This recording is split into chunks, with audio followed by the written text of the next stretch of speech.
It's now my pleasure to welcome to the stage Matthew Birtles, who's Principal Ergonomist at the Health and Safety Executive. Matthew has a wealth of knowledge and experience relating to ergonomics. He's carried out research and developed tools and guidance to help make workplaces safer and workers healthier, and is here today to talk to us about manual handling. Thank you. Thank you very much. Thank you for having me. I do appreciate it. Thank you as well for comparing me with Melvin, because I was a bit nervous about this. I mean, what an amazing morning of presentations. You think, shine on, follow that. And then I heard you had Melvin from HSE last year, and so I suddenly feel brimming with confidence. What you'll find is I'm a bit of a nerd, but I'm better than he was, so it's going to go fine. We're going to be all right. Let's all relax. So I'm an ergonomist. My role really is to try and put John out of business. Not doing very well, and we need people like John and physiotherapists to fix people once we break them. But within the workplace, what I focus on is managing those workplace risks for MSDs in as easy a way as possible for you guys, so we can avoid and eliminate and so forth, to avoid then sending people to physios and other occupational health support. But for the time being, we've got half an hour before lunch, and I do appreciate I'm a sprinkle of nerd before we go for sandwiches. And everyone loves a little bit of history. All right, this might have been misjudged, that's fair play. So I thought I'd look at the historical perspective of musculoskeletal disorders. It's not new. In fact, this is a very dubious 75th anniversary for this kind of data, which I'm indebted to Richard Morgan, an old colleague of mine, for. But we've been looking, as the factory inspectorate back then, before HSE existed, we've been looking at musculoskeletal disorders for over 75 years. And back then, these were the 5 key topics for the factory inspectorate, which were, very, very similar to what we've got these days, to be honest with you. Lung disease, still a big issue for health in the UK. Back then, we had manual handling and we had lifting weight limits. We don't have those anymore, but back in the day, 30 kilograms for women, and just 20 kilograms for girls 14 or younger. They've now abolished. We can get girls 14 years younger to lift as much as we want them to, apparently. We've got dermatitis, still going on. And one of the improvements, one of the changes, I think, is machinery. Back then, it was nearly 20% of injuries caused by dodgy machines. Now we're down to about 10%, which is obviously a vast improvement. Things have continued to change, though. And look at some of the other priorities back then, which we don't see as much of these days. How to camouflage your factory, employees' obligations regarding venereal disease. They're having a lot more fun in factories back then, weren't they? And then the employment of policemen in factories to, as a quote, ensure girls didn't do things they should not do. They were having a lot more fun in factories. In fact, that was more than likely in the war effort to protect the female workforce. But you think Fifi's bad? I get you, yeah. But imagine Fifi delivered by one of these, the ex-inspectors. These are the policewomen who used to inspect factories. It's not exactly the friendliest face of the regulatory authority there. So we're getting better, and at least now we're in colour, if not smiley. So why do we focus on MSDs? Why do you care about MSDs? Why is it an issue, or why would you bother investing? Quite genuinely? Absence and cost, to alleviate those costs and reduce them, absolutely. It's the right thing to do. That moral issue, we like to think, and it's fair enough reflection, that we don't like to hurt people. Because you have to. Yeah, because we've got the logo that I'm standing in front of now. There's a legal duty of care, and a legal issue, and all the ramifications of that. Yeah. And these are the 3 key arguments we take to senior managers to get them to invest in musculoskeletal disorders risk management, and indeed any health risk management. The key now, I know I'm standing in front of my own logo there in HSE, the key argument is the financial. And I think that it's got a lot more weight and a lot more leverage than perhaps the other ones. And let's just build on that a little bit. First of all, MSDs are ubiquitous. We all get them. The huge issue in the UK. We've got a very, very dubious kind of standing with workplace mental health issues. That either us or workplace mental health issues are at the top of that hit list for reasons for sickness absence every year. But they're very, very prevalent. And the prevalence is very expensive. The average time off work is about 17 days. We brought that down. Dame Carol Black, have you heard that name before? Back in 2010, published a lot that brought that down to about 12 days, but now it's creeping back up again because of people's propensity to do exactly what John mentioned earlier, go to bed. Maybe they've been advised to, maybe it's just more comfortable to, but nothing can, halt recovery better than going to bed. What we need to do is stay active, manage the pain, just as John was advocating for earlier on. The costs themselves, let's embrace the costs. They are huge and they're very variable, but per incidence, one thing our statisticians have worked out, and it's deep in the HC website if you wanted it, but the average cost per health sickness absence, so this is lung, mental health and MSDs, so we don't exactly know for MSDs yet, we're working on it, but the average cost to the employer for health issues is about £8,000 per incidence. So when you're looking at bringing in those bits of kit, getting in that advice and getting in the risk reduction and so forth, on your return on investment it's a fag packet at best, isn't it, normally? But do consider that. Can we reduce the number of cases of MSDs on this particular part of the workforce? Can we reduce it by 1 a year, 2 a year? And when you're doing that, just consider about £8,000 per incidence is a pretty good estimation, the best estimation we have at the moment. It hopefully helps you justify paying for some kit. Apart from the legal, the moral and the financial argument, the other reason that I think John touched on this, I don't need to dwell on this, is the predominance of musculoskeletal disorders are insidious in nature. They're a cumulative disorder, or cumulative trauma. In other words, nothing really bad happened. Lots of stuff happened on a daily basis and caused microscopic bits of wear and tear, which is quite natural for all of us. And we all have it. Those of us who've still got it, our hair's split on the ends, our nails get cracked and wear down, we grind teeth down, and some soft tissues, and especially the lower back, for example, just get wear and tear. And they recover from that. The problem is recovery is quite slow, and if it's especially occupational exposure, so it's daily, we're doing the same thing over and over again, those little bits of microscopic damage can be accumulating faster than they're recovering, and so we get an cumulative injury. It's a big problem for you lot who are doing risk assessments or for doing investigations, because whenever someone gets injured, we nearly always ask them, well, what were you doing when the pain manifested? What was the activity you were doing at the onset of pain? Well, actually, it's a bit of a misnomer in most cases. We don't want to look at what people were doing just at the onset of pain on its own. We want to try and look at, what are you doing this week? What's your regular activity? In the perfect world, it'd be what's your regular activities that you're doing on a daily basis at work and at home? Good luck with that. HSE aren't advocating you start following people at home to see what they're up to, but it does accumulate. The body doesn't care whether those little microscopic wears and tears were from work activity or home activity. The body doesn't care. So why are our systems set up to look at those differentiations? You can't risk assess people's home activity though, I do understand that. So instead look at, in the week, what were the top 5 tasks that you're involved in? What's your exposure been this week? Better than top 5 is top 6 or 7. But there's a point in which it starts to get a bit laborious, doesn't it? And so just look at the main activities over a week's duration to get a better risk profile, not just the one that this person was doing when the pain was manifest. Does that make sense? I've been lying about that for years, because in ergonomics, in physios as well, we talk about that pseudo-incident of someone bending down to tie a shoelace and the back goes. It actually happened in an organisation about 3 months ago. They were bending down to pick up a pen. And they're really useful, because you can suddenly start to show the abhorrence or the strangeness of taking that approach to risk management, to incident investigation in that case. Because what are you going to do? Are we going to risk assess pens now? And look at giving people each a rubber band so that if they drop a pen, it'll just spring back up? Or we can start to use that demonstration, that organisation, to say, you need to look at this kind of risk profiling, not just the activity, the onset of pain. If that makes sense.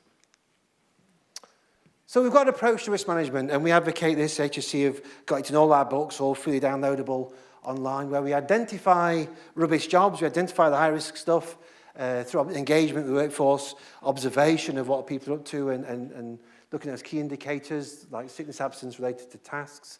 We then try and avoid them. We can't avoid all these jobs, and so we assess them just to understand the hazards, understand the risks. And so we can reduce those risks as far as reasonably practicable, not eliminate all risk. Good luck with that. But I've been trying for 20 years and it's not worked yet. And where we are exposing people to risk and otherwise just people to normal risks of aging and so forth, we need that management in place. We need the training in place, we need the SOPs, key indicators, and we need case management as well. One of the things that John didn't mention earlier on, National Health England published about, not last November, I think it was November before, for every £1 you spend on John on physiotherapy, for every £1 invested, society saves £92. It's not bad, is it? Return on investment? It beats IKEA. Some of that £92 saving will be from the workplace. It will save you money. It is a positive use of your cash to get those early indicators from a physio, to get physios on hand, to set up those systems, not because it's the right thing to do, although it is, and not because it makes you look cool at next year's conference, although it does, just because it'll save you a fortune. It's all right, isn't it? You're welcome. The cornerstone of the overall risk management system, though, is risk assessment. It's doing those laborious risk assessments of all your tasks to find out where the risk profiles are, to then start to reduce them if possible, or at least be aware of those risks so that you can manage them appropriately. And risk assessment days are never a good day, are they? They're never a high-five morning. So what HSE have been working on for the last 10 years or so is to publish all these tools for genuinely simple risk assessment. Are you familiar with these tools? Just by show of hands, anyone familiar with the Mac tool? RAP tool? Art tool? Okay, so I learned my lunch then, that's good. There are 4 key tools, or 3 I suppose actually. The VMAC's a bit of a weird one. There's a very, very quick risk assessment for pushing and pulling called the RAP tool. Very quick risk assessment for lifting or carrying or team handling. The Mac tool, that's getting dusted off right now and will be republished early next year, I imagine.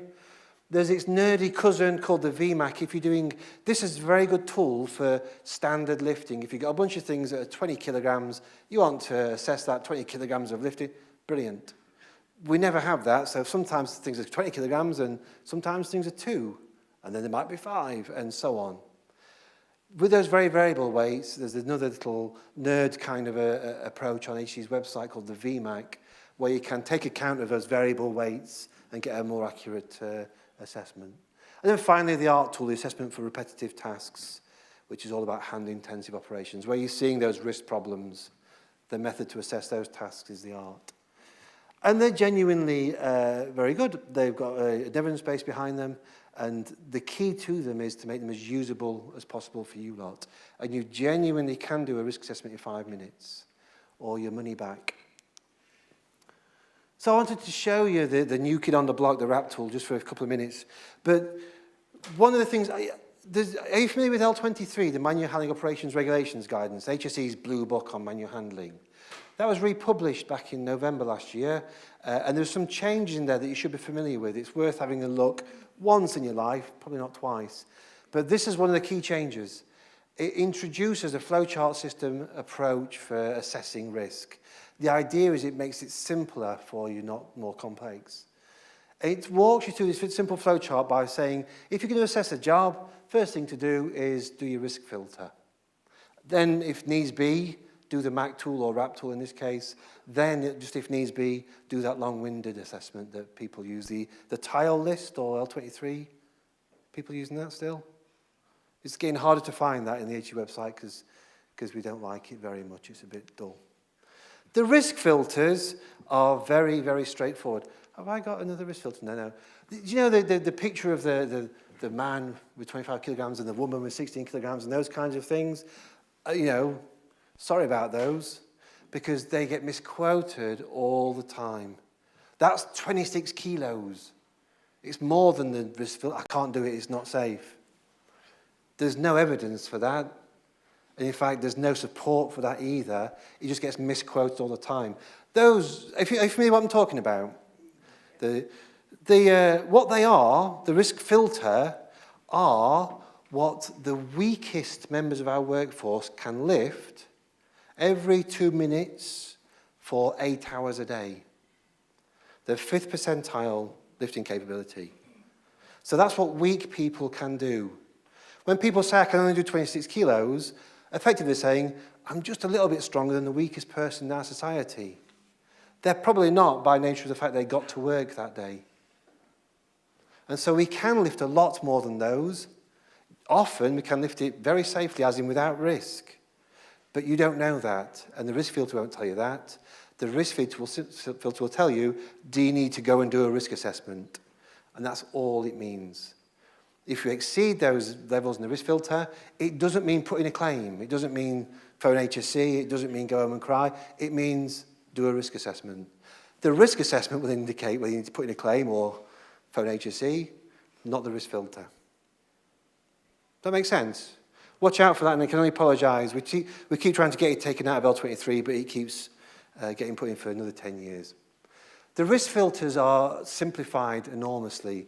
For pushing and pulling, the risk filter is literally this.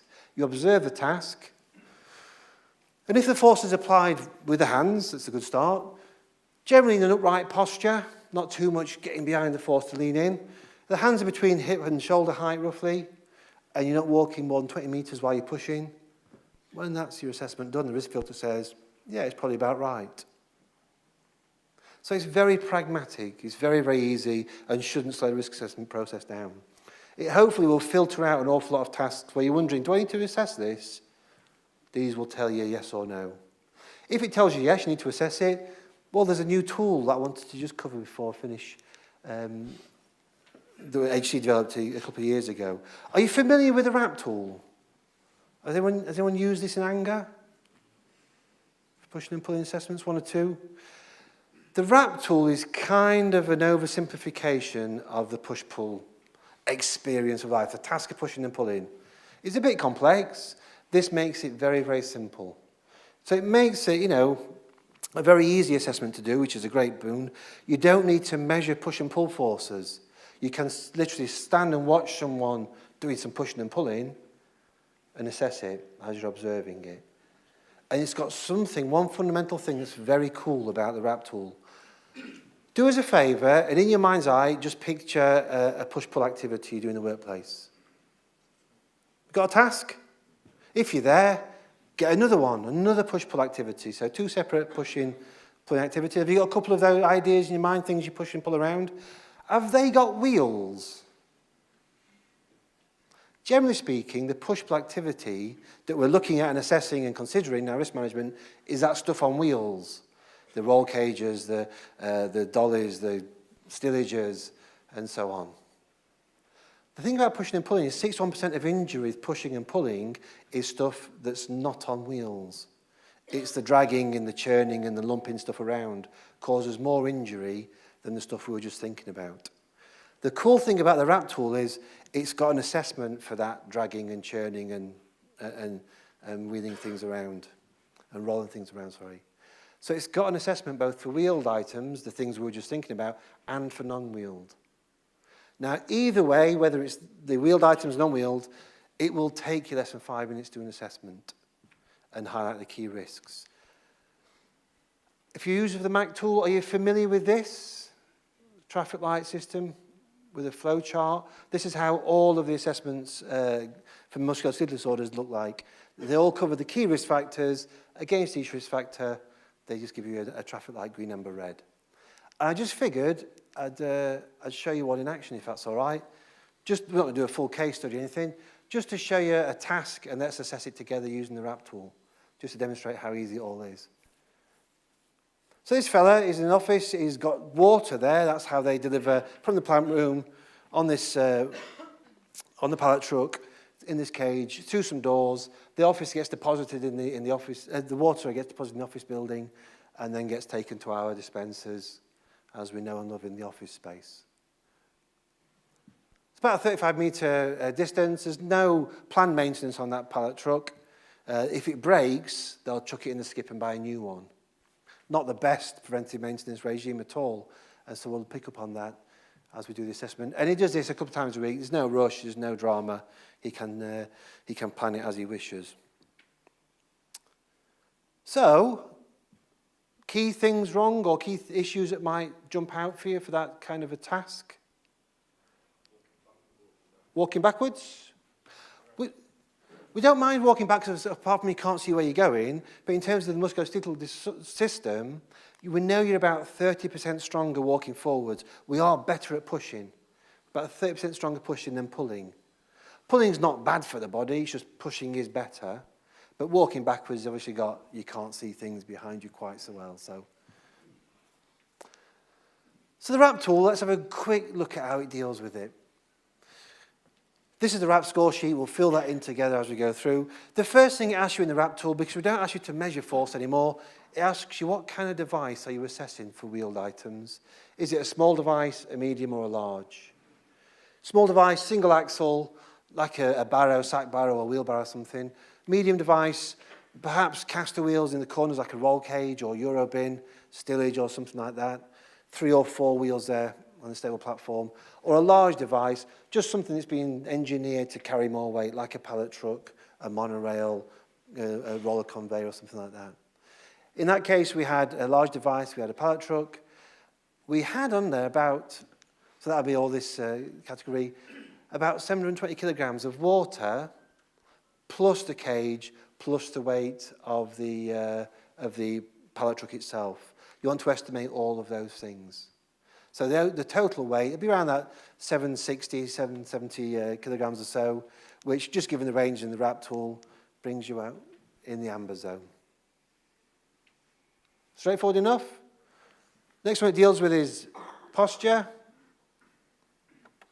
We've got plenty of indication of good posture and the importance of posture early on. With posture, it's got, again, green, amber, red. Green's a nice, neutral, upright posture, indicates there's not much force either. Amber would be a bit of bending in the direction of motion, a bit of twisting perhaps to look backwards when you're pulling things, or red would be a severe sort of postural compromise. In his case, a bit of looking backwards perhaps, not a huge lean. Amber for posture.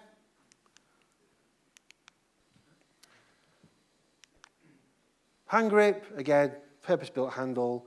You got your risk categories there, probably in that zone. And so it's very, very straightforward. Work pattern is the work pace set by the worker, or the work is repetitive, but there is opportunity for rest and recovery, or the work's repetitive and there's no opportunity for rest and recovery. In this case, very straightforward. And so it's just got these very, very simple ranges against traffic light system for you to do your... Now, this is the RAP tool, 130 meters in that case. The things are, we've not got preventive maintenance, so it's going to be around that kind of an area. We really want to see preventive maintenance pushing and pulling in place, especially if it's a piece of kit you're required to use as part of the operation. Floor surface, this was actually filmed in Buxton, where I'm based, and so the floor is covered with chips. But, you know, clean and dry for most of it, outdoors a bit, so maybe a bit of, wet, for example, and so on and so on. So you get the overall risk assessment. Just a bunch of traffic light colours. What that does for you, though, is indicate where those key levels of risk are. Obviously, reds are high risk. They're the things you want to spend your limited resources solving and fixing sooner than later. If you've done all your reds and they're all greens, and you've still got any patience, time and resources left over, go back and look at your ambers. Let's get them green as well, if you can. It'll never happen, but it's always worth trying, so the world becomes a greener place. So it's indicating high levels of risk, very good for risk communication. You can use that kind of assessment to then go to the workforce and say, oh, look, we've got a couple of reds here. What's going on? What can we do about it? It's very, very quick for that risk communication. You've got a number, which is almost useless. They're good for demonstrating risk reduction. We've got a 14 here. let's go and fix a few things, that 14 will become low. They don't actually mean anything. They're not determined with longitudinal kind of studies or things like that, but they are useful for risk communications. And so the numbers are kind of worthwhile, probably worth keeping. That's the RAP tool, the Mac and the ART tools for manual handling or for upper limbs, just about the same. The ART tool is a bit more complex, but it's the same format. The ART tool will take you 10 minutes, the Mac tool will take you 5, the RAP tool will took us 5 then because it's the first time I've done it. Next one will be a lot quicker. And that's the simplicity of the risk assessments that HSC are publicising and pushing out there. Free to download on the HSC website, get them while you can. They should remain free, but things are changing, aren't they? So do download them while you can and keep an eye out for the new versions. The new versions are coming through. The Mac tool's about to change, and we're going to make some fundamental change, some minor changes to it, just so you're aware if you start using it now. Nothing big's happening, but with Purple, which for our mob in the regulatory side kind of suggests an improvement or prohibition notice, the language is changing from Purple that says very high level of risk to unacceptable level of risk. The big change we're going to do is in the Mac tool, for example, we're going to give him feet, which is quite exciting. That took an awful lot of your taxpayers' money to determine he really should have feet there. And so he's going to get feet, and we're all very pleased for him. Hopefully it'll make it a little bit simpler. Few changes to the images, no change to the data, the evidence base behind it, and no changes to the outcomes of your assessments. There's certainly no desire, if you're using the Mac tool, there's definitely no desire for you to go and reassess everything. Please don't. The idea is it's making it simpler, not more complex for you. It's supposed to be getting quicker and easier. And so do watch out for this new version of the Mac tool. The big change, apart from the imagery, is at the end of the tool, we're going to be putting team handling. At the moment, it's just team lifting. It's going to have team carrying in, and we're going to have a few of these additional risk factors, which the old version of Mac was criticised quite rightly for not covering everything. The new version of the Mac will cover a lot more of those other risk factors. So the more psychosocial elements of the task, maybe, and those kinds of things. So that's going to be out just in time, probably for Christmas. So stocking filler for all your safety managers out there. And that's what's coming up. That's what we're into HSC at the moment. Please, please, please have a go. If you want to know more about the tools on HSC's website, we've got the tool and the description of the tool, how you use it. Then usually some videos so you can stay at home this weekend and just download our website and do some practice with them on the video case studies we've got on there. We don't need friends when we've got assessors. Thank you for that. Was I better than Melvin? Yeah, you go. I can take that to the... Any questions? Any comments? Any clarifications? Anybody going to stay in this weekend and download HSC's website? Just me then? Thank you very much.